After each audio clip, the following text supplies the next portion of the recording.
With our apologies, Congressman Bradley Byrne, Republican of Alabama. Congressman, you've been patient enough to listen to all of this coverage along with us. I'm curious to get your reaction first off. Well, obviously, we have an ongoing, very dangerous situation occurring in Paris.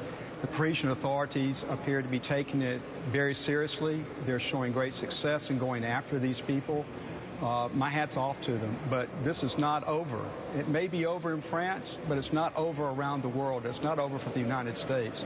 So we all need to be on our toes. We now have a specific threat against Washington, D.C., and given the track record of these people, we should take them at their word and do everything we possibly can to defend the American people and to defend people around the world who want peace and don't want to be a part of this nonsense. I know you're on House Services. As such, I know you were in on the security briefing yesterday. How worried should people be in this country based on what's been shared with you? Well, I think that we're doing a good job in general of making sure that we're on top of every credible threat that we know of out there. I can't share a lot of details because it was a classified briefing.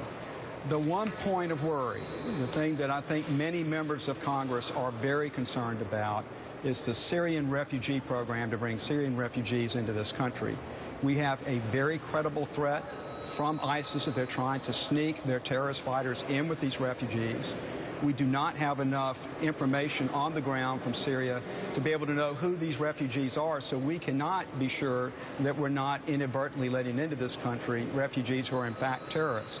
So that's the one part that I think all of us in Congress have concern about. Some of us have a lot of concern about. I know you introduced legislation to defund it. I know the case for it is getting tougher to make the more we learn from overseas. The president's been out ahead of it. I heard the governor of Delaware yesterday speaking strongly in defense of it. The hard part is convincing Americans that these incoming refugees have been thoroughly vetted.